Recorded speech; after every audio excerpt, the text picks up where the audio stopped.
Today's show is definitely going to be a review of the PS Audio Aspen FR-5. But before I do that, I just want to say I feel a little guilty that this review has taken this long to come together. I mean, I first heard the FR-5 a year ago, more than a year ago, at Exponent 2024. And I was knocked out. It was in a large room, not one of the smaller hotel rooms. It was in a large room, and it just sounded at ease. It just filled the room in a way that few small speakers can do. So yeah, I was going to do it then. And I remember what happened, what got in the way, but something must have, because it took all this time. I heard it again at Exponent 2025. And that's when I said, let's seal this deal and make this happen, because this is a very special speaker. It has some, let's say, superpowers, especially in the low end, in the bass region, that other small speakers don't quite get there. Yeah, how's that for a teaser, right? Anyway, it's a little speaker that made a big impression. Anyway, so as I was getting acquainted with the speaker, I just played through a bunch of things. I played this Rodney Crowell, Emmylou Harris record from 2013, and their voices, the ease, there was an organic quality to the sound of this recording. It was like, this is really nice. And then I played this Whitfield Brothers kind of soul, funk, groove thing. Big sound. This recording has a lot of bass, and this speaker was putting it into my room, and I was feeling it. Really impressive. I was just, going from one thing to the next. Some Zappa, this Ty Segall all percussion album that's really spectacular. And again and again and again, the Aspen sounded really nice, but in a sense of having poise. Yeah, maybe that's the word I'm looking for. That it never seemed flustered. It took everything in stride. I played it loud, I played it quietly, and yes, it is a small speaker, so you do need to give it some volume to make it wake up. It sounds acceptable, it sounds about average at very quiet listening levels, but once you get to 60, 70 dB, things really start to happen at that level. Oh, and Nina Simone singing "Don't Let Me Be Misunderstood." This is serious goosebump territory. Forget about Eric Burdon, it's her song. It's that good. All right, let's take a look inside the FR-5. It is a two-way speaker with a 2.5-inch push-pull planar tweeter. They don't call it a folded ribbon. They call it a planar tweeter, and push-pull means that it has magnets in the front of the diaphragm and behind the diaphragm. The dispersion is unusually wide. It's a 150-degree dispersion tweeter. The 6.5-inch woofer has a cast frame, and the cone is woven polypropylene. The drivers, by the way, were designed in-house by Chris Brunhaver. And there's also a 6x9-inch, what they call oval, passive radiator on the rear panel there. Below that are a nice set of bi-wire binding posts and really heavy-duty jumpers if you're using a single set of wires. But in this case, I actually listened to this speaker with just a single wire run and also bi-wired. And I did actually, it's not usually the case, it's not always the case, but in this case, I found bi-wiring afforded significant sound improvement. This speaker weighs 26.6 pounds. That is a lot for a speaker that's 14.5 inches tall. Now I'll show you the complete specifications, and note that the impedance is very smooth actually. It doesn't drop to 4 ohms like many speakers do. No, it drops to 5.6 ohms, and its nominal rating is 6 ohms. But on the other hand, this speaker is on the low side of sensitivity. Sensitivity rating is 83.5 dB. And that's low. So you do need to use some power, but I did use, well, low-powered amplifiers and high-powered amplifiers with it to good effect. The FR-5 is available in 2 finishes, satin black or satin white. My review samples are satin black, and I'm very, very impressed with the fit and finish of the design. Now they do offer stands, by the way. I did not use the stands in this review. As for the price, the FR-5 sells for $3,999 a pair. The optional stands add another $500 a pair to the total price. As for setup, super easy. Had them on 24-inch tall stands, no toe-in. They were not particularly fussy about placement, but I did learn over time that while you could have them near the wall, like a foot away from the wall to the back of the speaker, as you move them further out into the room, they do sound better. Wow, who could see that coming? Yes, very few speakers sound their best when up against walls or near walls, and this one definitely benefits from space. But then, based on their sensitivity rating, I thought, I should throw some power at these puppies. So I did. I hooked up the MyTech Brooklyn power amp, and that's 250 watts a channel into 8 ohms and a lot more into 4. But anyway, that had plenty of power for these speakers.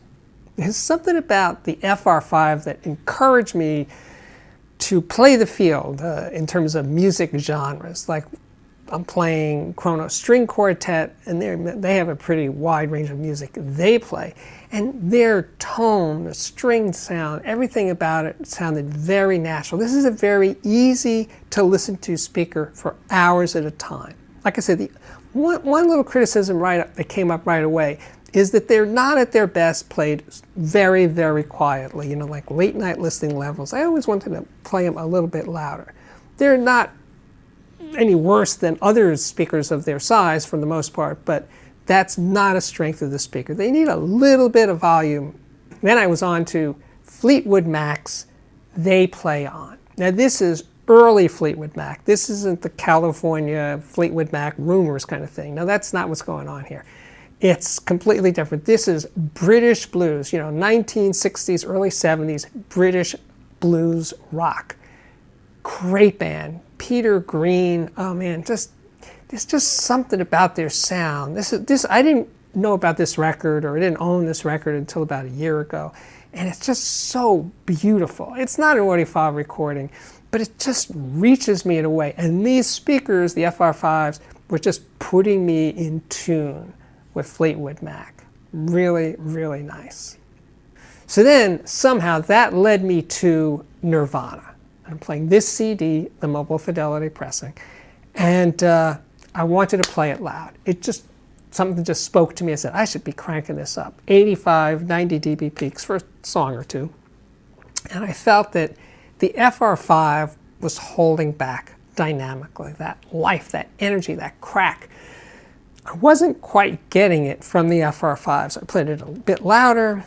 Yeah, but no, it seemed to be holding back a bit in terms of dynamic and life and that energy. I've been listening to a lot of horn speakers lately. That might have something to do with what I'm looking for right now. But anyway, this speaker, the FR-5, does a lot of things well, but I can't say that they do that intense, dynamic kick. When I was doing the Nirvana and Fleetwood Mac, I had moved the speakers from this end of the room to the other side of the room where I usually review large speakers to give them more space. And they definitely sounded better with more space. But that was with the Fleetwood Mac. So at that point, to keep things moving along, I wanted to try bi-wiring these speakers, see if that made any difference with these cables from Triode Wire Labs. And in fact, it did. It did give me more, not quite more dynamic life, but in terms of more space between the instrument, soundstage, depth, that sort of thing. That was a discernible and worthwhile improvement by doing bi-wiring on these speakers with good cables. So at this point, it would have been great if I still had the Buchardt E50 speakers on hand to do a comparison with this one, with the FR-5s. But I didn't. But what I do have from Buchardt is the S400 Mark IIs. Now those are about half the price of the FR-5. Anyway, I did some comparisons with different types of music, and it was immediately clear that the S400 Mark II was a winner in terms of dynamic life and energy when I played them loud, and that the FR-5 couldn't quite keep up.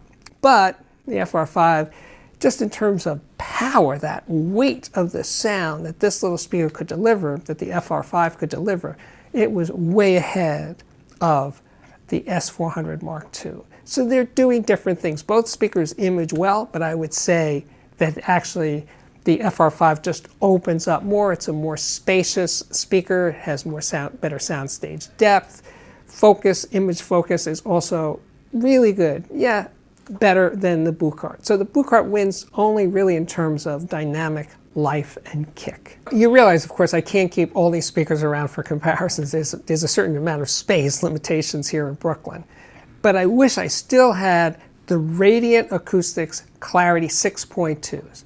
Now those speakers were a whole other level of transparency and resolution and detail.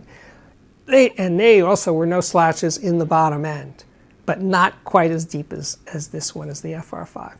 But the Clarity 6.2 is, as the name implies, a hyper clear sounding speaker. But another speaker that I don't have right here for comparison, but I have memories, is the Access L1, smallish, two-way, made in Denmark speaker. And that speaker wasn't particularly a performer in the bottom end, but in terms of purity and transparency and big soundstage and all that, the Access L1 is a very strong contender. So, you know, the point is these speakers are doing different kinds of things. They have different strengths, different weaknesses, and it's up to you to figure out which is the right one to work in your situation and to fit your tastes. Now, I will say, by the way, that the FR-5 was less fussy about the quality of the recording than the Access L1 or the Clarity 6.2. Those speakers, you play music that's not the best recording or mastering, and you're going to hear it, and somehow, some way, the FR-5 just kind of like keeps on moving, keeps on grooving, and just lets you enjoy the music. So it's less picky about the kind of music that you play through it. Here's a squeeze in a little music recommendation that I admit is not the easiest to find, but this band, Jules and Binoculars. Not going to explain the title. But anyway, they're a cover band. They only do the music of Bob Dylan, but they don't have a vocalist. There's no vocals to their recordings. And they're basically a jazz trio, bass, drums, and saxophone. Occasional guitar. Actually, Bill Frisell plays on this recording, on a couple of tracks. Anyway, really nice recording, and just hear Bob Dylan's music in a completely different way is fun. So anyway, it was a very satisfying experience over the FR-5 because the bass playing on this recording, I think the bassist is the leader of the band, so the bass is particularly prominent in the mix, and the way the FR-5 finessed it. It's a stand-up bass. And you could hear the texture and the nuance and all that stuff, and just the fullness of it that you just don't get from other stand-mount speakers. So that was really nice. So anyway, if I piqued your interest about Jules and Binoculars, try your best to find it somewhere and tell me what you think. All right, we're going to slide right over to, so Steve, what do you really think of the PS Audio Aspen FR-5 2-way stand mount speaker? I think this speaker, well, you know what, here, I'll put it this way. The thing that I loved about working on this review is because I kept pulling out more music from my vast collection and streaming. I kept listening to all different types of music, different genres.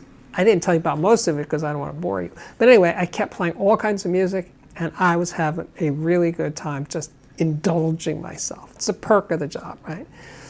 And yet, this speaker, as I said once or twice earlier, makes a lot of bass. A lot of bass. So if you're a bass freak, if you really want to feel that, but you don't have room for a subwoofer, you don't want to deal with subwoofers, this can get you well into the subwoofer lane, so to speak, of maximum bass extension.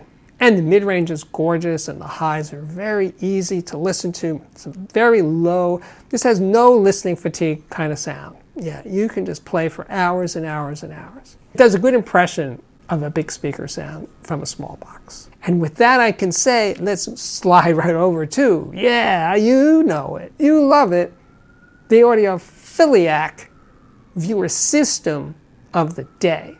This one comes from Matthew. He lives in Malta, and he has a very simple system. There's only 4 pieces in the entire system, but there's some story involved. Now he has a pair of ATC SMC 100A speakers, a Mola Mola Tambaqui DAC, and a DCS Verdi La Scala transport. Now the ATCs are more than 20 years old. He bought them direct from the factory and had them rebuilt about 3 years ago. So now none of the drive units are the originals, and he says that people at ATC were super decent to deal with. You can't say the same for DCS. Now the La Scala transport is also over 20 years old. He bought that directly from the factory. He's not that crazy about it, basically, is what he's saying. Anyway, his musical taste runs from medieval to hip-hop. The only exception is country and western. Anyway, that's terrific. Thank you, Matthew.